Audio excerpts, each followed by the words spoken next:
this, we have none other than the Nigerian blockbuster maker herself and the movie.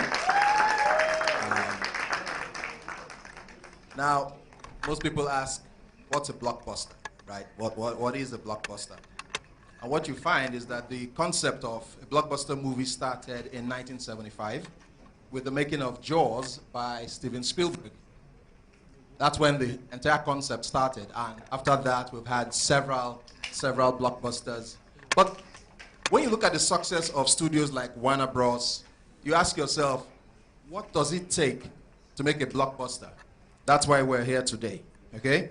And to have this conversation, I want to invite Mrs. Funke Akindele Bello, the writer, creator, producer, and director of Omo Ghetto, the saga. Please appreciate her. As we say, it's not easy. It's not easy at all.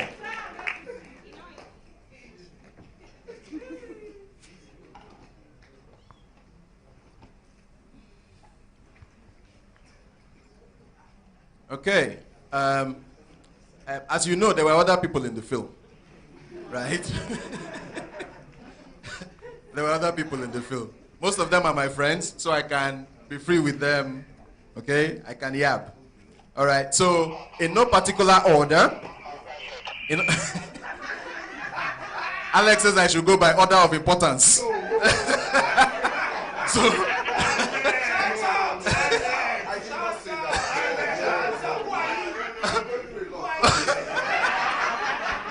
okay, give it up for our very own Michael B. Jordan, Daniel Kaluuya, Alex Ekubo.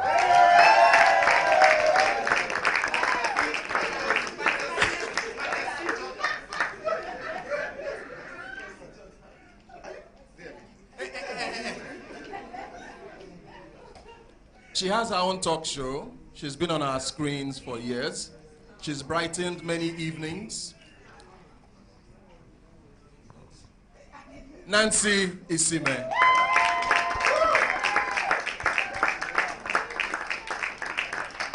One of my favorite characters in the movie, whose madness just made the whole thing so interesting for me, Akan Nani.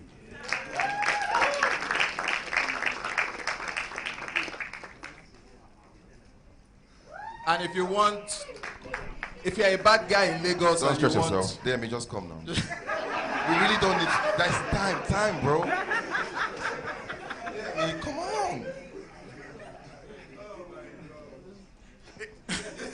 I'm sorry. If you want to be a criminal in Lagos, and you want to have a bad guy on your side who will come into dark warehouses and save you, DME Akonlowo. Yeah. DME. Come on.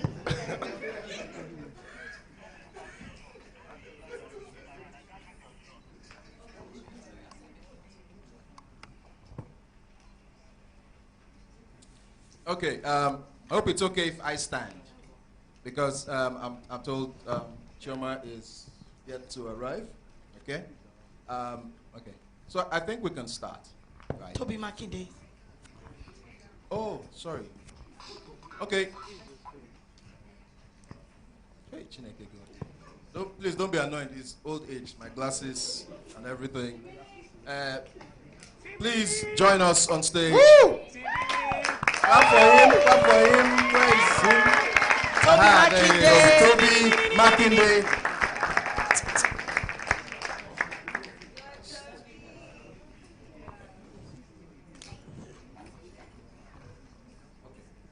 All right. I don't know. How many of you have seen the movie about Ghetto the Saga? Okay. If you haven't seen the movie, please get out. It is the highest grossing Nigerian film ever. Okay?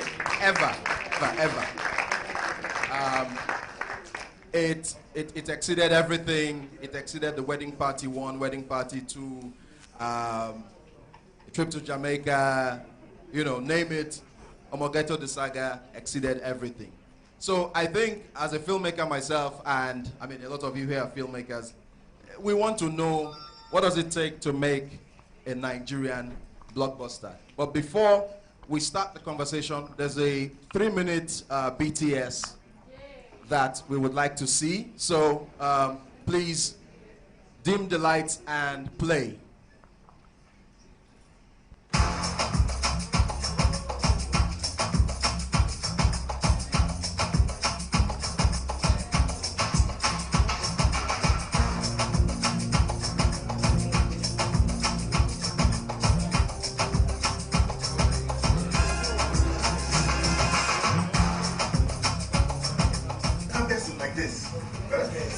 This is better, but this is too far for me. And then you come. Sing 175 takes 1 take 2 AFX. All right, thank you. Steady, everyone. Knee, lock the set, tricks, lock the set in 2, 1, steady, and action. Hey, Mama will tell me, Choco. Mama will tell me, Choco. I'm a good person. I'm a good person.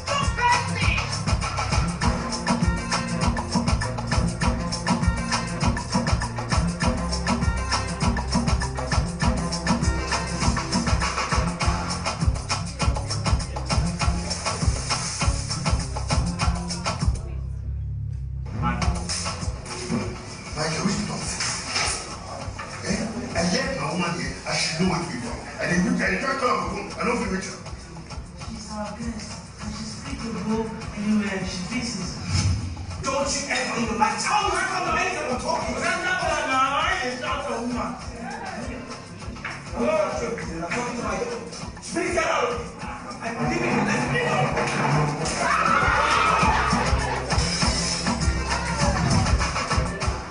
Yes, you're joking. I'm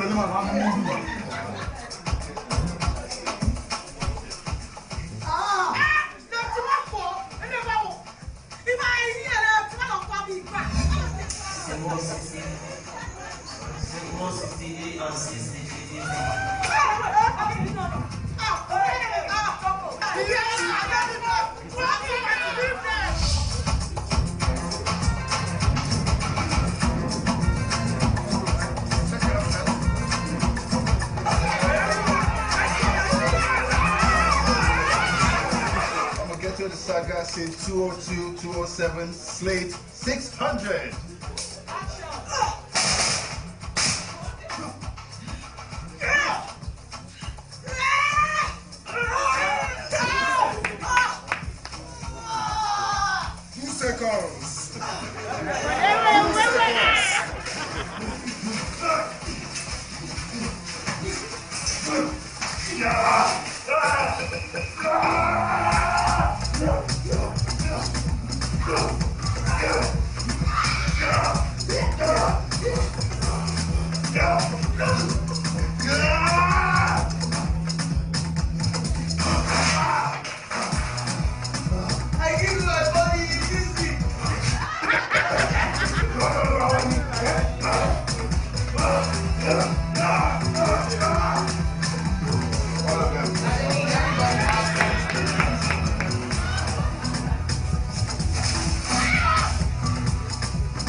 Director said cut.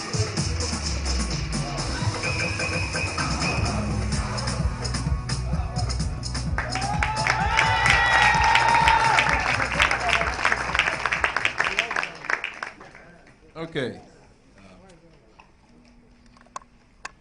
Okay. Thank everyone. Thank everyone once again for coming. For the sake of brevity, I'm just going to ask the questions, and I'm going to address it, to different people out here.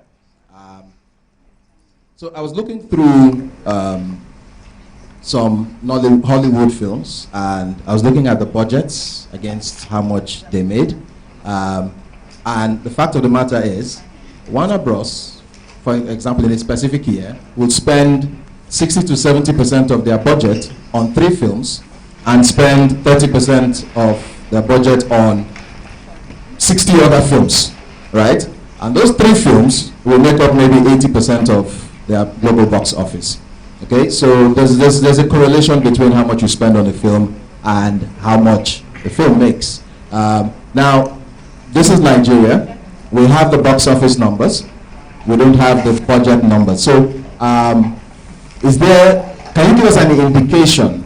This is Mrs. Bello now. Can you give us an indication? Because I'm seeing the superstars you have on, that you have in the film. I know this man doesn't work for free. His suits need to be paid for. So, can you give us an indication, of what size of what the budget was like? Thank you, Michael. Hello, everyone. Hi. It was. I don't really want to go into full details, but it's a lot of money. It's huge. The sound recordist is in the house here. I know how much he collected. That's pious. And to have a John Dems on set all the way from America, it's a lot. And we filmed for over a month. And these people are so expensive. Oh my God. And Ronya too. She was supposed to travel. I remember how we changed your flight. Ronya, hi. Our white woman. They're all expensive. 75% of Omogeto, the saga, was filmed in Scene 1 Studios in Imen Estate. We built the set. The water there is dredging. We had to dredge further to achieve that. So in Imen Estate. So it's a lot. I don't really want to go into full detail. Okay. And I think it's a picture. Plus bills, feeding bills. But Aka is like, get Alex, get Aka free.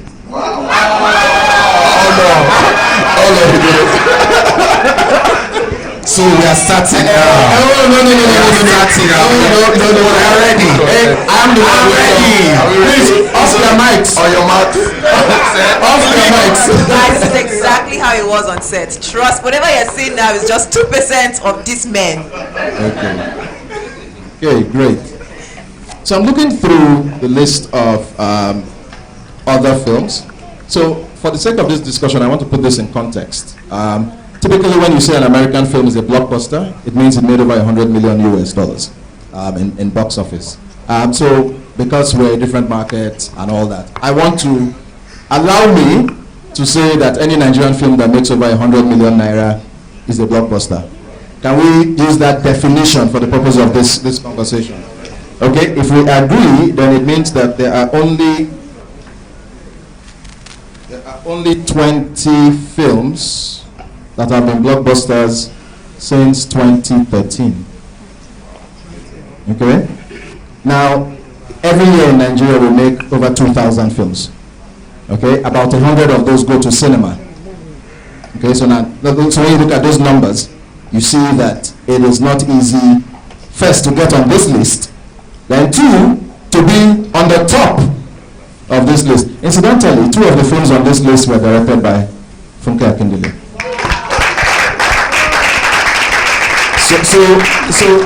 So it means she sabi something inside this thing. Abi? So I want to ask another question. What's the importance of having a studio system? Because Warner Bros. In the US, Marvel Studios and all that. Now in Nigeria we don't have that size of studios. But if you look at this list again, there's certain things that pop out to you. So in your view, do you think it's important to have a studio system in order to be able to make blockbuster movies? Oh yes. Well, let me not say usual, but for me, I haven't seen you in this kind of role before. Is there anything specific you had to do to get into that headspace for this specific movie that was different, right, from other movies? Okay, so I had to be Kate the Ashawo, you know. So did you guys hear her? Ashawo ahead. That was Kate. Kate was a prostitute. She had her own gang, her own small gang, where they used to do their own thing. You know, I think they were so promiscuous that we couldn't put in the behind the scenes. But if you've seen the film, you know exactly what Kate was up to. But answering your question about headspace, I don't really think so. I just had to. I'm the kind of actor that completely trusts her director. I feel like no matter how much knowledge I have about acting or no matter how much research I have, the director still has to direct the ship. And that's where Auntie Funke and her beloved husband, Mr. Skills, came in, and I completely just, I mean, Auntie Funke literally created the story in her head, and there's no other person to really tell you about the character than she will. So I just completely trusted. I read my script, I did my research. Luckily, we live in a society where really you don't really have to research so much about that kind of business. You just need to watch a couple stuff and just, you don't have to like be undercover and go and start, you understand, just drive through some parts in Lagos and just watch some certain people, and there's just a lot of films about them as well because it's such a lucrative business. Or you just ask Alex. You know!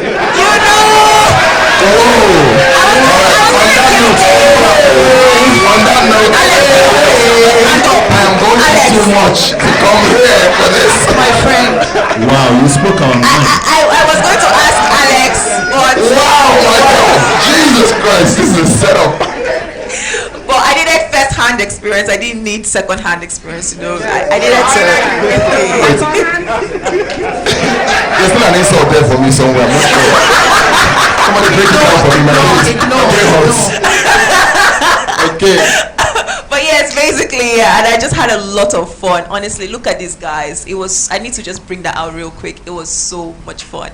These are people that do not mind insulting themselves and dragging themselves just to make sure that everybody actually feels good and will welcome on set. And I had to film with their gang all the time. So that was one set that, before even my call time, I'm there because I needed to see them fight each other for like an hour before we start shooting. And everybody always brought their guns ready to insult the heck out of each other. I'm going again now, actually. To insult Alex dragged me to Canality, but I came back. Praise the Lord. Yes. Yeah. That's basically it. Very quickly, I want everybody to just, I mean, all of you are actors, right? You guys have been in different productions. Just tell me, what about the scale of this production made you give that much in? What was it about this specific production? Because remember, we're discussing the making of a blockbuster. So from Toby, what was it about the scale of this production that really touched you and made you, I want to do this, I want to give my all? Okay. Hello everyone. Hi. Okay, so for me, it was my first cinema movie, and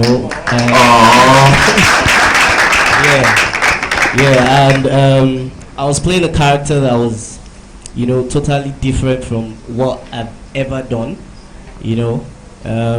I've done Timini, I've done a couple of other roles, but this was different. I played the character of AY Pumping, who was he was a successful. And you had to kiss Mercy Jones, Mercy Aibe. Yeah, I had to kiss Mercy Aibe. So I mean, that was, it was a big start for me. The movie Omogeto the Saga, I mean, when we were making it wasn't like we knew that it was going to be a box office hit. We were just all out to make a good movie. Do you understand? And for me, I just had to put my all because it was my first cinema job, and I needed to show people that I could do more than they've seen me do. So that's it for me. Thank you. Wait till we never fought on set. Do you hear me? Wow, if you know how many cinema films Alex had to do before.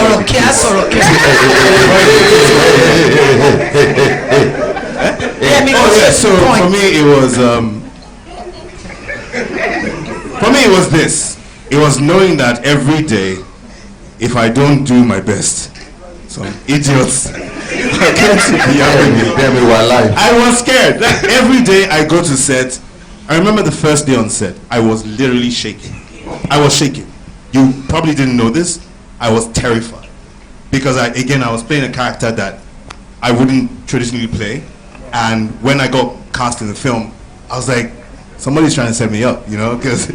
But I got in there, and I remember talking to Funke and JJC, and just feeling very, very calm, and the entire production team. Kudos to Scene 1, because I felt so comfortable that all I had to do was concentrate on the character and the story.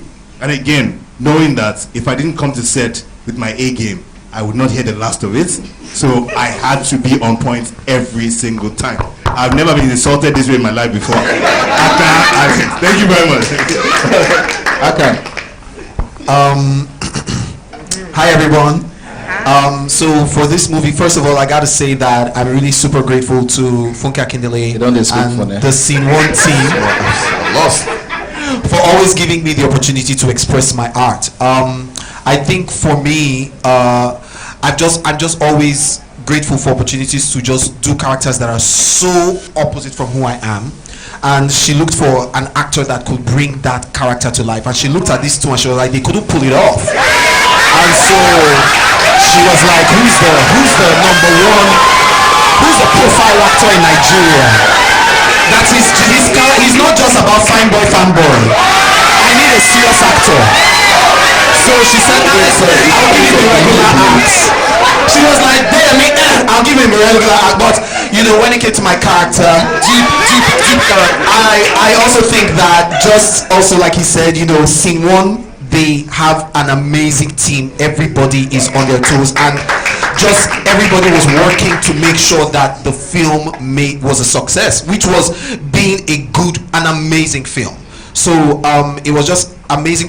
I think the fight scenes, when people see the fight scenes, people think, it was fluke. No, actors were there 2 months rehearsing, doing choreography, working out for you guys to see the fight scenes that you saw. Almost died. Yeah, he's unfit. So we gave our all. So, but also one of the things that I'm very good at is listening. I listened a lot to my director. And these other ones, they didn't, he works in Abba, he works in he didn't know what I was doing. But thank you. Am I in the right place? What's going on? Okay. Alex, you can answer now. Nancy. Alex, part 2 is coming, don't worry. Are you in it?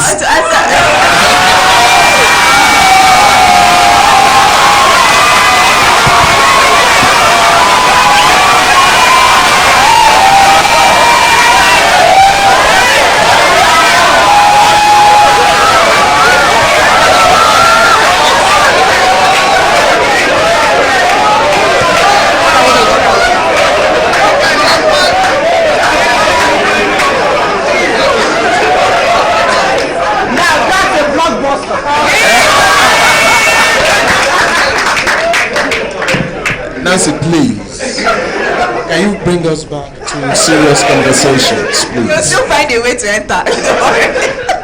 I felt like I didn't say hi before. Hi, everyone. Hi. Sorry. Thank you. Yeah.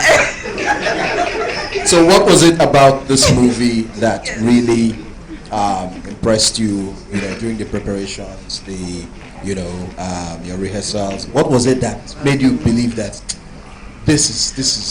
This is it, yeah. I mean, I know a lot of films that put in as much work into the pre-production, like Omo Ghetto. So even Walter B had said that he didn't know that it was going to be a blockbuster, I knew. I mean, there's not a lot of people who put in so much work, bringing in actors, camping actors for 2 months just to train every single day, and these are actors that, in every sense of the word, are really established. So keeping them in that house alone for 2 months was something else, you can imagine. So I already knew from the preparation stage, Scene 1 is home to me. It's not all actors that are, established. That's what he was trying to say. You saw that, honestly. He said that. Okay, well,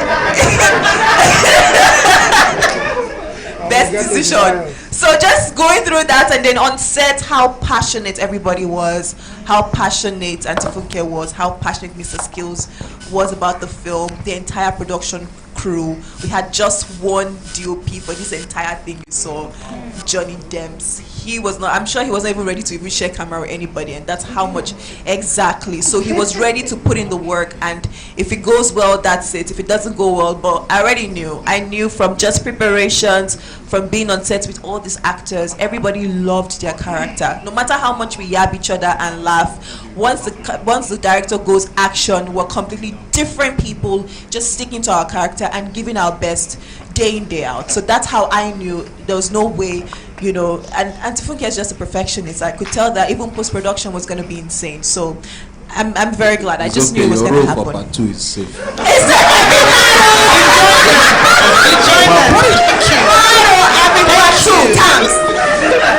Alex, I've suffered this year. I'm not saying hi to anybody. People have laughed at me too much. Beat yourselves. Okay. Hi, guys. Hi, everyone. I think first of all, for me, it's just a pleasure and honor to be on this set. Funke, I don't get to tell you this every day. You're a magician. I adore you. You're good at what you do. You're brave. You're courageous. You're smart. You're beautiful. You're talented. It is not easy to survive in this industry, year in, year out. You know, it's just so much bitterness, so much negativity going around, and to just see someone constantly try is just amazing. You, Scene One, your husband JJC. You know, we know this, right? You know, husband, wife, or you know, it's always a problem. You know, but these guys are, trust me, out of. What you see on the gram is not even, they love themselves, they work best together. It's almost like, baby, should we take this shot? Baby, we should not. I'm like, okay. Darling, action. Darling, action. So we're filming and I'm there catching feelings like, darling, mash your pen now. Darling, the shot is not nice. Darling, I did it. I'm like, oh God, let's shoot. I want to. You know, but it's just a blessing. Everybody was on point. It's not every day that, you know, I always say this, the biggest problem we have in Nigeria is professionalism. The right people are not at the right positions, you know, so just being in a situation where, you know, the gaffer guy knows what he's paid to do, the DOP, you know, and everybody comes out there smiling, bright and happy. And you see how much energy, how much money has gone down. Funke is just an individual trying to try. You know, I'll give it to you. I've been on a couple of sets around the world. I mean, for those that are just shooting their first cinema film now, you know, I don't know. This year, I'm speaking my mind. Wow. You understand? So, you know, I'll just say that, you know. But Toby didn't deserve this. I'm so sorry, Toby. I'm sorry. That was just straight bullet for no reason. For no goddamn reason. I didn't have to do that to him. Toby's a sweetheart. He's an amazing person. But he used to call me Junior on set. Well, come on, you're Junior. But okay, guys, stop. But see, we had so much. When we were done with this film, Funke called me and said they had over 7 hours of footage. We didn't even know how to cut it. You know, it was just amazing. Thank you so much for having little old me on this project. I feel like this movie would have made, you know, still the same amount of money with or without me. But thank you for putting me on it. I love you. Like, I love you. Congratulations, Alex. You're in part 2. No. Okay, plot twist. I have the script. No, on a serious note. I've seen the script. Have you guys seen the script? Oh, you haven't? Tell me, you're definitely not in it. That one is for sure. All right. No, but on a serious note, let me just say a couple of things. I think. No, all right, guys, thank you for coming to our show. On that note, can you take a bow? Okay, I have a few more questions. Funke, you've done other films, you've done TV series. I mean, for at least a decade. I mean, you've created content that has traveled everywhere. I mean, everywhere you go, I mean, we see your content. Since people are talking about the abroad, should I? Anyways, what was different in your preparation for this project? because we're talking again the making of a blockbuster. You have done other things that have traveled, you have a massive fan base, but this project in and of itself can stand on its own as a success. Okay? So this, well, that's my belief, that this did not rely on your social media following. Because the word of mouth, right, was such that people will go watch, go back watch, bring their friends, go back watch. So that wasn't based on your social media following. So this was that the movie itself was that good. So what was your process? How did you approach this project as different from your other projects? Okay, thank you. For Omogeto the Saga, we worked on it for close to a year before we started filming. Yeah, because... How long was script development? Yes, around almost 8 months. Yeah, because we original Omogeto the Saga, sorry? It started January. Yeah, original Omogeto the Saga script had some UK scenes, but because of the pandemic, we had to... Oh yes, by Actually, the way, just to mention, this film made 636 million in the midst of a pandemic, okay? In the midst of a pandemic, when people were afraid to greet their neighbors, okay? 50% capacity. Cinemas were virtually shut down, 50% capacity, as well as a biting, recession. So people were discussing, should I watch Omogeto or should I cook soup? I'll watch Omogeto, So when you look at those numbers, put it in context of the situation in which it made that money, okay? So in normal terms, it would have made £1 billion. That's what I'm saying. Yes. Okay. Yeah. Okay. So go on. So, she was talking about your process. So we had to take out the UK scenes and get back into writing. Try to change. We actually changed the story again, and that took a lot of time from me. And don't forget, I had a little bit of drama then with the Lagos state government, so I was depressed. I was totally depressed. I was down. So I was just dumping the script. I'm like, I'm not going to touch it again. Leave it. And my husband was like, no, this is the time to get up and do something. Why don't you just channel everything into work? So we took the script again and started working it. And the fact that we take our time for pre-production, building the sets, making sure everything is intact, and also making sure you're going to work with your friends, people that love you truly, people that are dedicated, they're professionals to the core. Ignore all this drama they're giving you right now. They're just too professional. They're wonderful people to work with. They listen, no ego, no airs around them. They're punctual. And one of them, Zubi Michael, actually abandoned the East project for Omogeto the Saga. I can remember they'll be calling Zubi like, they call me. They call me. They don't know, say this one be big film.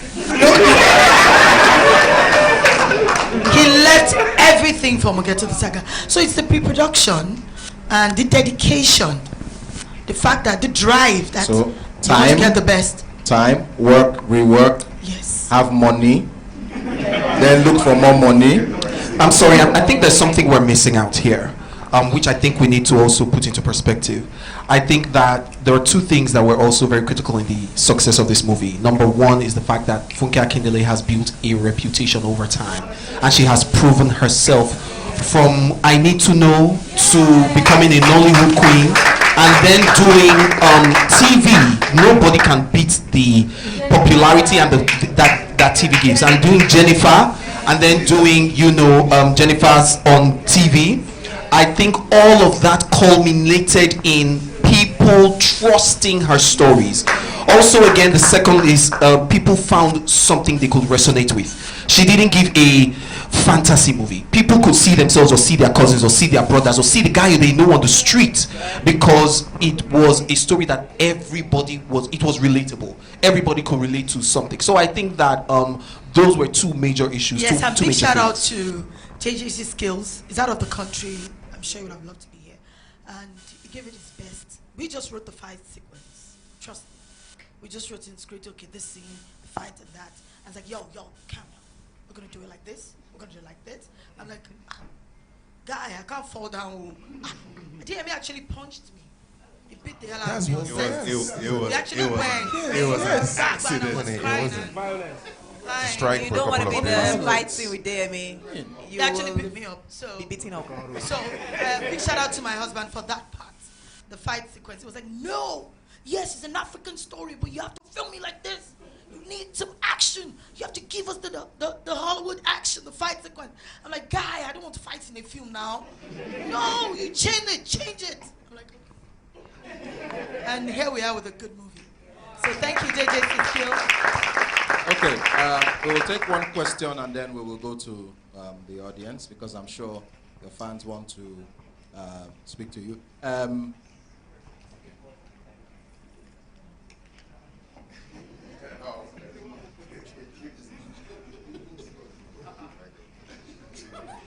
Okay, are there, now there's another thing about blockbuster movies, right? So apart from the budget, there's the stars. You need stars to push blockbuster movies, I mean, world over. Luckily, you have one or two. Wait. Wait. You pointed Funke and I and said you have one or two. So what does that mean that? No. Can I just use my power and bring Michael. to the thing? And Michael. The rest I could care less. Toby, Toby, why are you sitting there? I'm saying, Toby, come out. I'm saying you need stars to sell a blockbuster movie. So it was just general statement, you know, general statement. You get the point. Yeah, she said she. So you need a good budget. You need stars, okay? You need a good. Of course, it starts with the story, money, stars. But then there's one other aspect of blockbuster movies which we tend to de-emphasize. It's the marketing, the publicity. Okay, there's no point making a good movie and nobody knows the movie is made. Okay, so you can't sell a good movie by prayer and fasting. Sorry, it's marketing.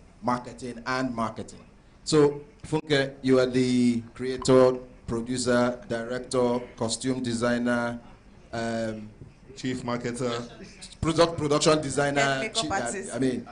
lead actress. So, how specifically as you can, how did you approach the marketing and publicity for this film? Okay, we started with a company. We're talking and we're speaking English. So you wanted to hire a marketing company? We actually did. Okay. And we terminated the contract. And I could remember my manager was like, why are you doing this? And my PA was like, Auntie, why now? I said, we'll do it ourselves. My PA, social media manager, and myself. We did it. Yes. Okay. What exactly did you do? Everything. Well, I don't want to go into full detail. Much detail, yeah. Yes, because it's our secret. We like to be organic with everything. Okay. And the fact that we started way back, if you could remember the Dubai trip with Eniola Badmos, if you could remember all the banters with Eniola Badmos using social media to create awareness for Get to the Saga. Every time you see Eniola and I, you see the hashtag Get to the Saga. So while you laugh, you understand Get to the Saga. So we started the publicity way back, like a year before the movie, till date. And we don't sleep. No, we don't sleep. So all the short videos, all the trailers, we did it ourselves. Okay. I know you understand that. The music video. Okay. Okay. Now, why ask Amaya? Yes, the music video. Then the music video also helped. Yeah, the music. Okay. My husband said, you're going to rap. I'm like, he's into music, JJC skills. And I'm like, the movie has an anthem. Yes, and I'm like, babes. Why should we rap? He said, the song you created, the Sumei, Degbe, Fasiwaju, Fasen. He said, that song, you need to work on it. I said, I don't know about it. He said, you're going to rap. And he took us into the studio and taught us how to rap. We rapped, did the hook, and put it up on all the music TV stations, online, and that helped. So, you did a music video to support the film. Demi, hope you're learning.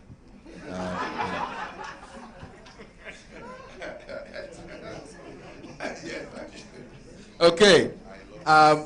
Please, guys, Dara.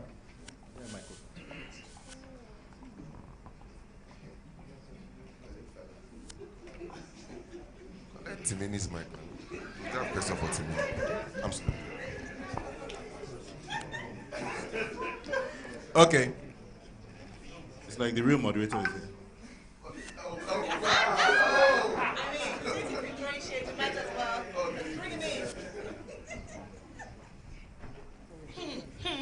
Give it up, give it up, give it up, give it up. Tommy Choco. Tommy Choco is here. It's okay, it's okay.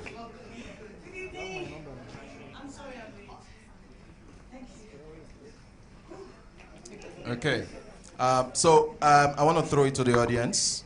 So I'm sure you have questions. Remember, it's the making of the Nigerian Blockbuster. We've discussed some figures. She has, in broad terms, told us some of the things that contributed to the success of this movie. So please, let's hear your questions.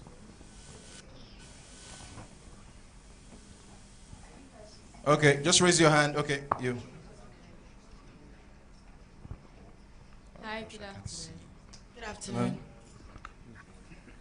Hello, superstars. Hi. Hi, Auntie Funke. Hello, darling. Good afternoon. My question is actually for Toby. Hi, Toby. Well done on killing it on your first cinema movie. That was Thank you amazing. very much. Please, everyone, let's clap for Toby. I see what you did there. I like that. I like that. Very, very nice. Nice. Okay, so my question is, how was your preparation process for it being your first cinema movie and being with all these faces? You know the term huge. These huge faces. And like everything they've accomplished in their careers and all of that. How was your preparation process? Were you nervous? How was it? How were you able to like deliver irrespective or regardless of the fact that you're with these people? Okay, thank you very much. For me, it's different because I was part of the scripting process. So during the scripting process, Auntie Funke would tell me, Toby, you're going to play this role and you're going to kill it. So with the help of Auntie Funke, I knew what I was getting into. And of course, I was nervous because I was also part of the casting, you know, and then they'll be like, okay, so Nancy is going to play Kate. Aka will play this. DME will play that. So, of course, I knew that these people are people that will come and kill it. These people are people that will come with their A game. So I knew that I was in for something huge. And then it was my first cinema movie. So, you know, there was so much, you know, at stake, you know, to pull it off. And like I said, because I was part of the scripting process, the character building, I knew that, okay, so for this character, I need to learn. I mean, I don't smoke cigarette, but I had to learn how to smoke for that character, you know, and I mean, that's it basically. I was nervous, but I mean, that brought out the best in me, I guess. Okay. Good afternoon, everyone, and I'm super excited to be in your front. So my question is to, trust me, I love you all. My question is to Madam Funke.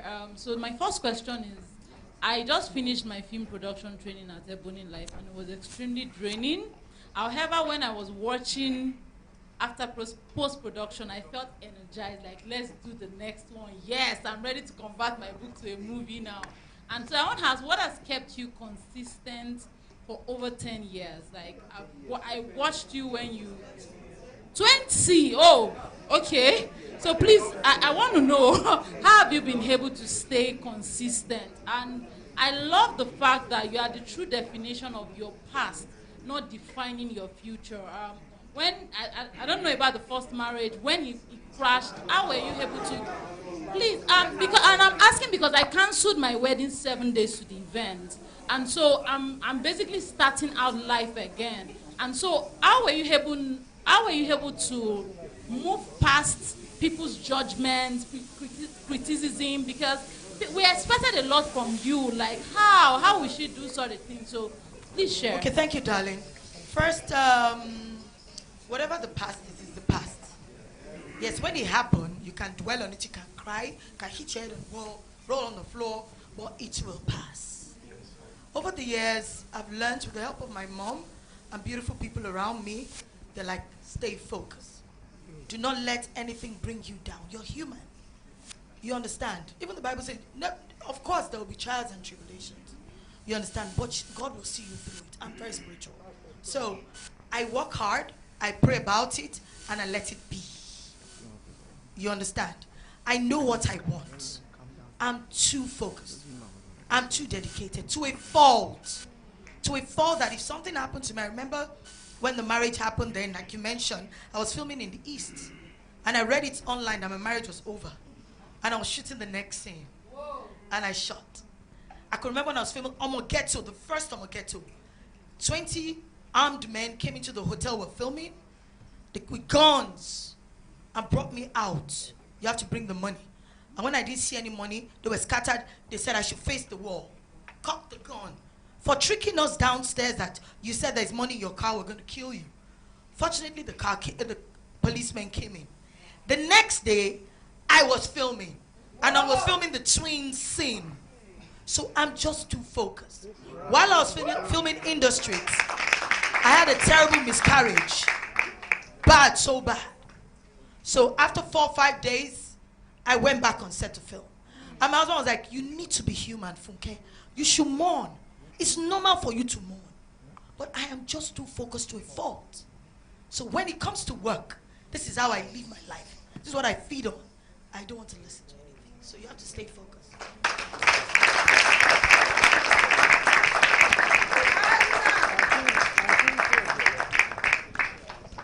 Good evening, everyone. This beautiful cast. Hey, Rose. That I had the. You're one of us, please. I was going to say I had the honor, the pleasure, the adventure of working with you all. Choma, you really scared me that scene.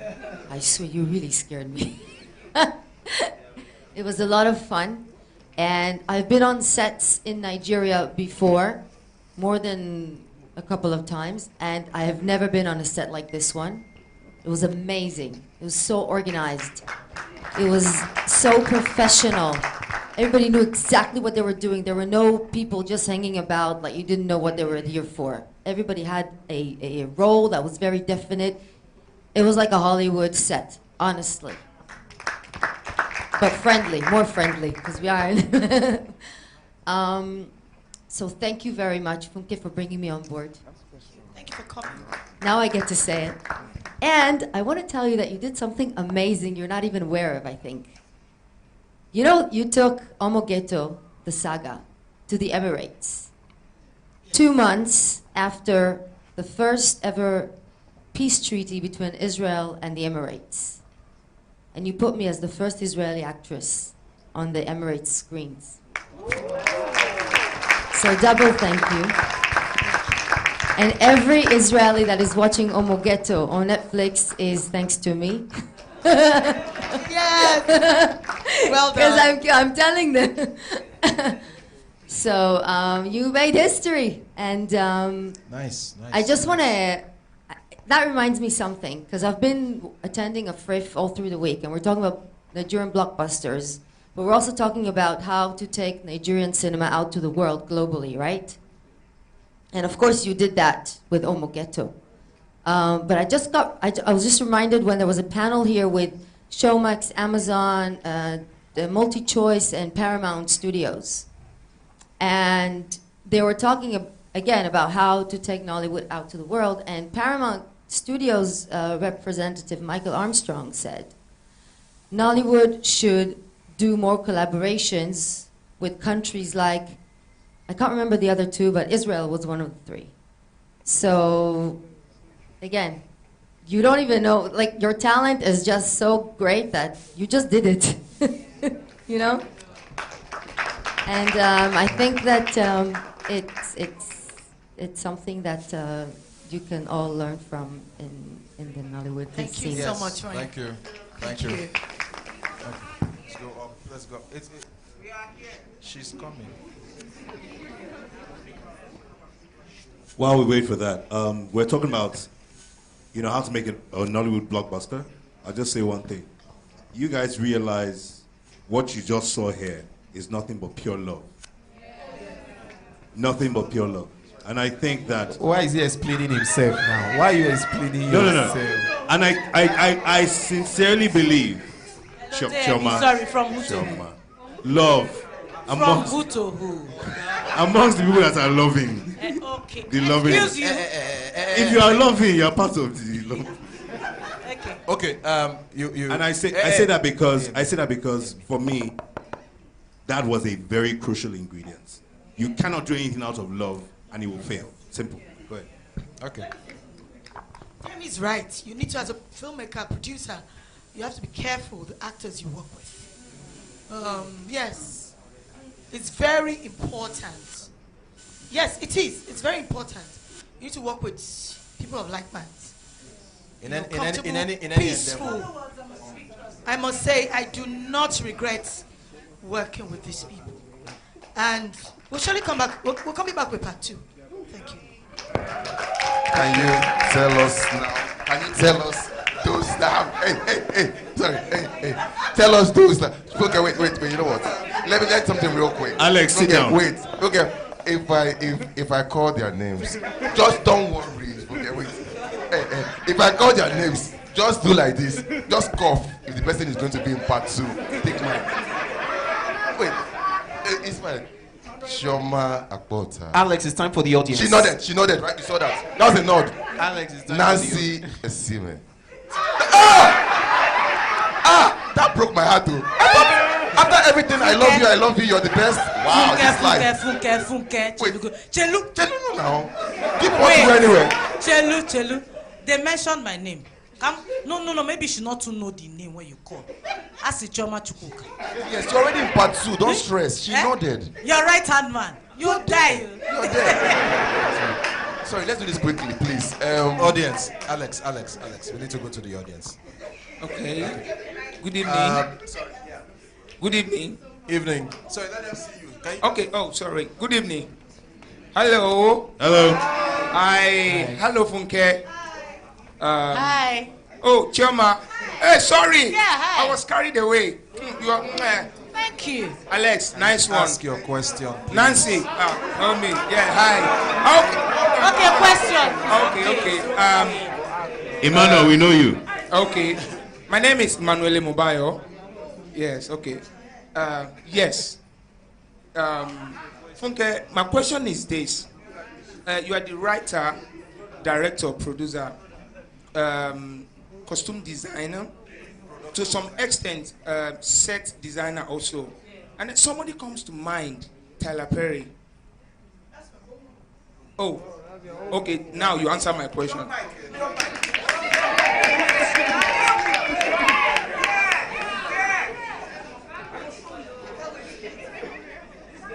Please, everybody, in case you're looking for MC, Alex is a very good MC. He has successfully marketed himself today. No words. Good afternoon, everyone. Sorry, my question is for Mrs. Funke. Looking back at the movie, would there have been a scene you would have preferred to look better? Like you wanted it to be in a different picture? It's very specific.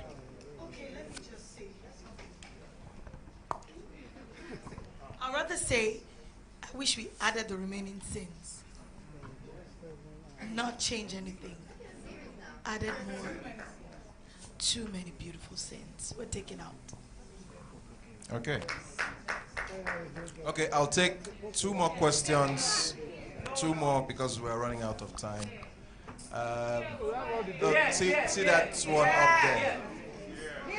So one up there and one on the other side of the hall.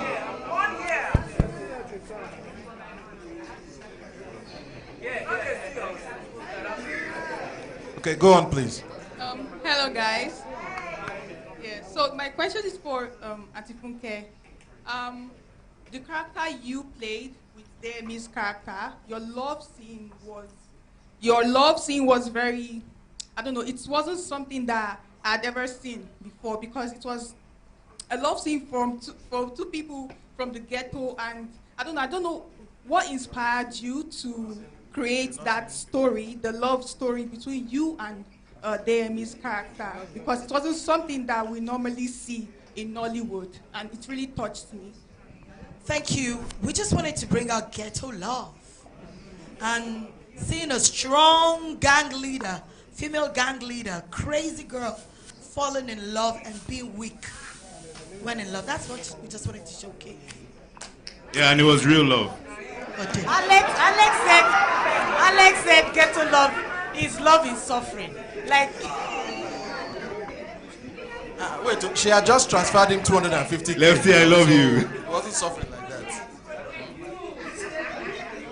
Okay, there's a question. Go on. All right, good afternoon, seniors. My question is to Aka.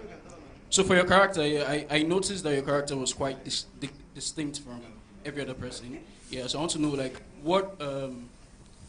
what helped you with your decisions? Was it deliberate? Was it the directors and telling, okay, you know what, let me play this character this way so to make me separate? Because I mean, you guys are four. Me, you, Zubi, and Alex. So like, but you stood out because you had something eccentric to you. Aka stood out, really? Thank you. Aka's cousin. While you were talking, they said you are his brother or his cousin. No, so they no, planted no, you. my cousin. My name is Adebayo. We're not related. Thank you for saying I stood out amongst these men. I think for my character, I'm telling you, when I saw the script, I'm not gonna lie, I got a little bit scared. But for a while, I had been looking for a character that will challenge me. And Funke had always given me, in fact, let me not even go to the one where we don't work on now, it's crazy. But it was something that I had to study. I had to go look into other cinema films, not Nigerian, but I had to develop something that was authentic, but it was inspired from other films that I had seen. Nerds that were working, with gang members. I actually even also saw Money Heist and saw, how some other actors played amongst, as a professional actor. Alex can't understand how I channeled Money Heist into it. But it was something that I had to, and also listening, because I also don't have a ghetto experience. And listening to Funke Akindele on set a lot. Like, I would literally, I came, like, when I'm on set, I actually don't know too much. Like, my director is my teacher. So immediately she says, okay, I think, what is in your head? What are you trying to portray? I think you should do it this way. I would watch every morsel of her body movement. I try to act with my eyes, with my mouth, with my body. And somehow, I didn't know what I was doing. But, after the premiere, everybody was screaming Aka and Funke and Choco Choco, and that was it. Time. One more. One more question. Hello. So let's take one last question. Good evening. Auntie Funke, I just want you to know that you are an inspiration. Question. Thank you for encouraging female producers like us who feel like what we're doing is rubbish, that there's hope. So thank you so much.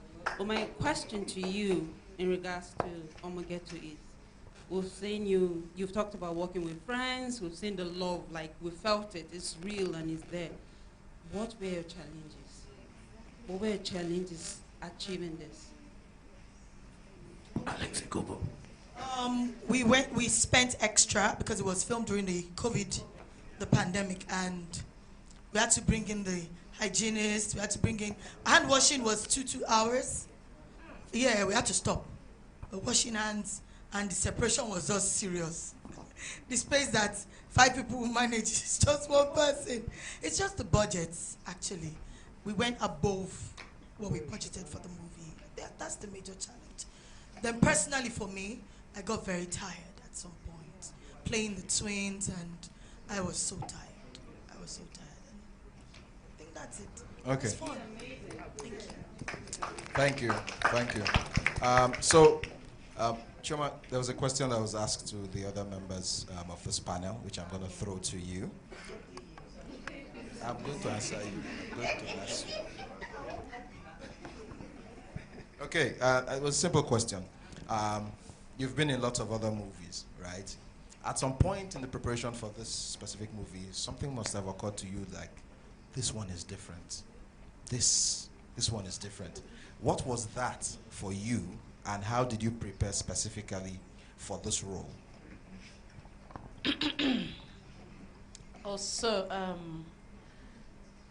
Thank you guys for having me here today.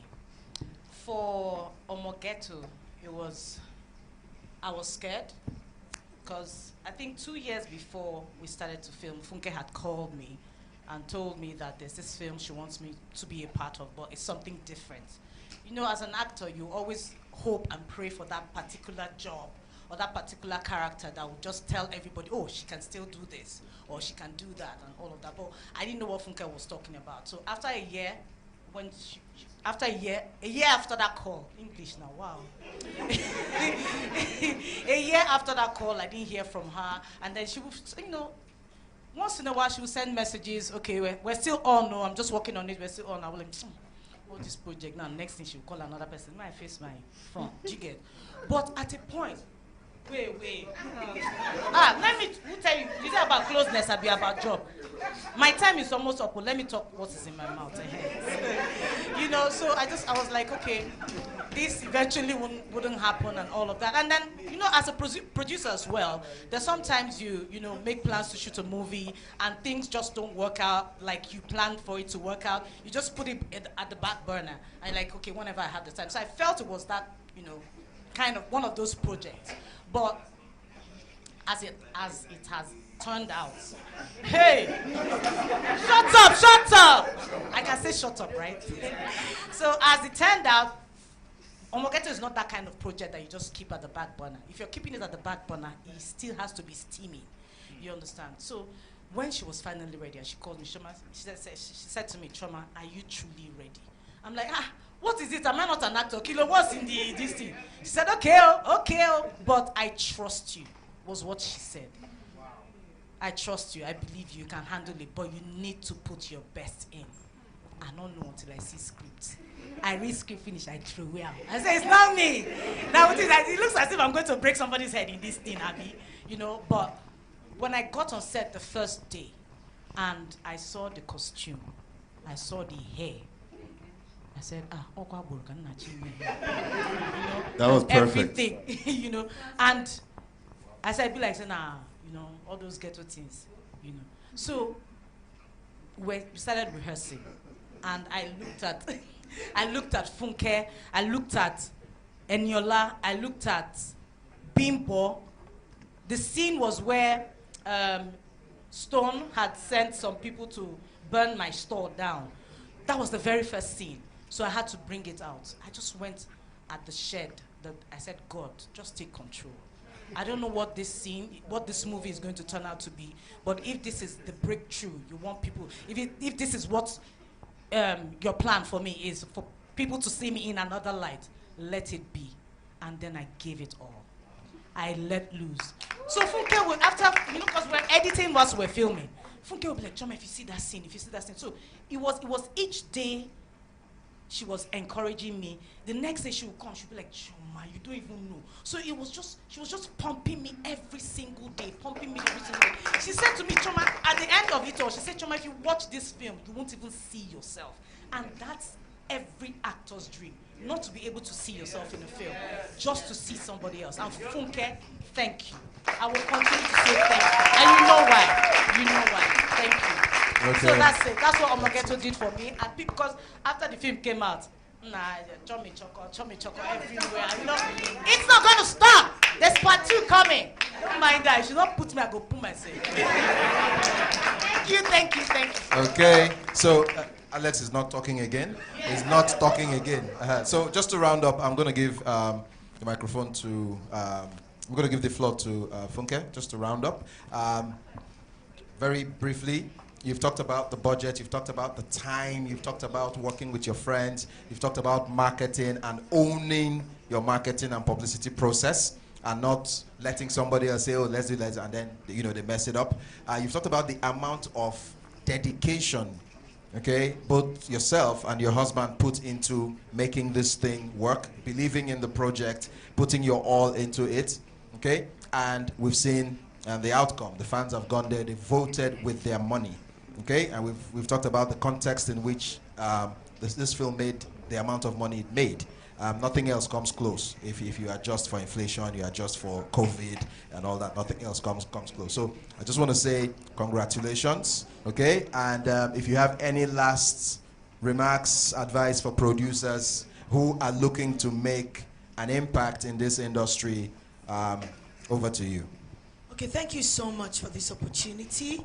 A big thank you to the cast and crew of Omogeto the Saga, to everybody in-house here. Thank you for coming out. My major advice to filmmakers is especially the producers.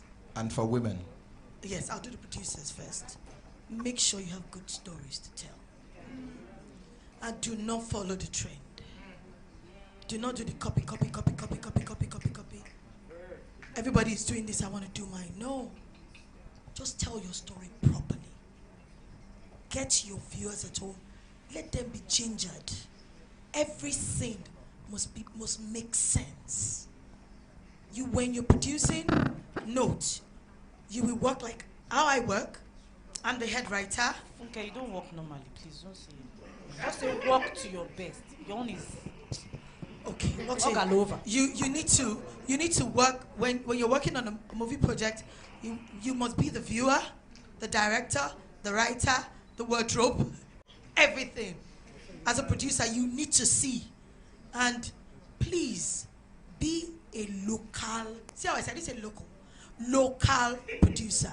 Do not say, the wardrobe is handling it, and the makeup is handling it.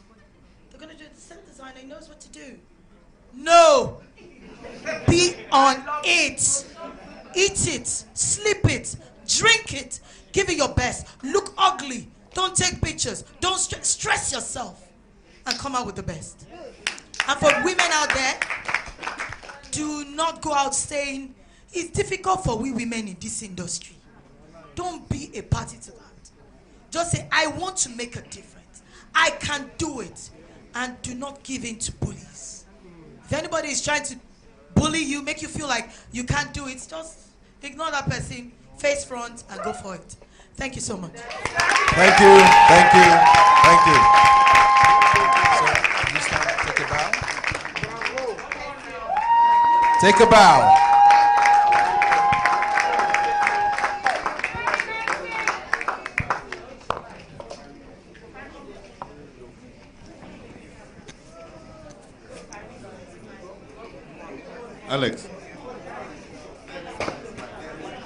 Alex Ekubo.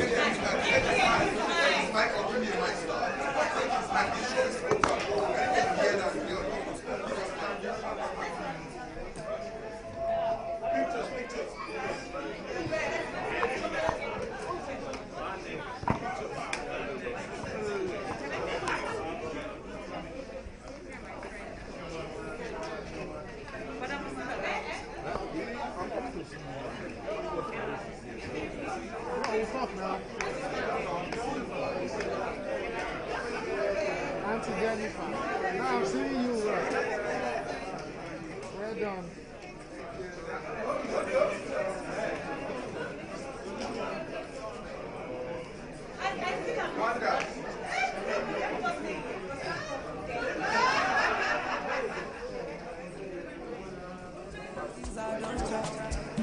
I'm a boy, don't act. Guys be on no time, no time. Oh, I'm trending, I don't know why. Oh, I don't need some boost. I lost up on my own money. If you get too much money, but give me something low. Give me that you know. How that I don't know. It's your love. Don't know tomorrow. Extraordinary things I'm doing.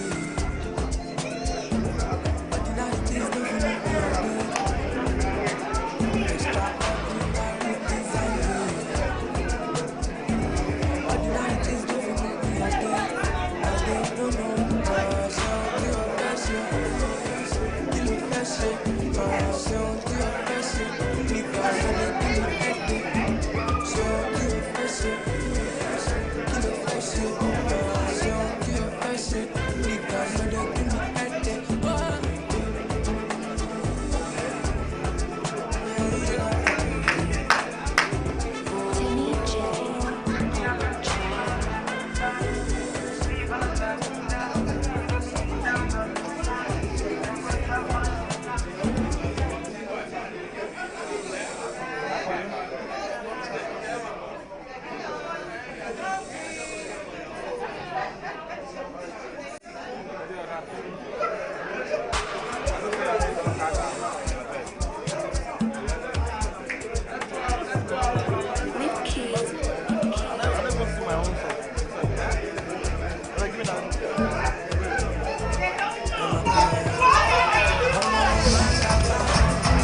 Scene 175, takes 1, take 2. AFX. Alright, thank you. Steady everyone. Knee, not the set, tricks, not the set. In 2, 1, steady, and action.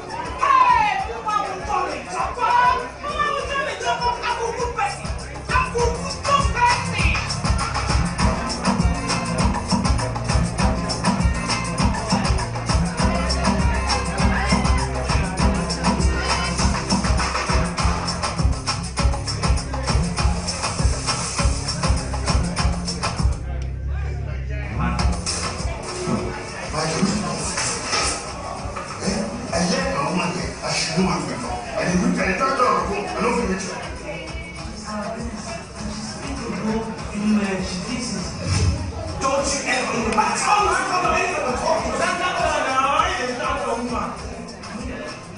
Hello, to my ghetto. Please get out. I believe in this.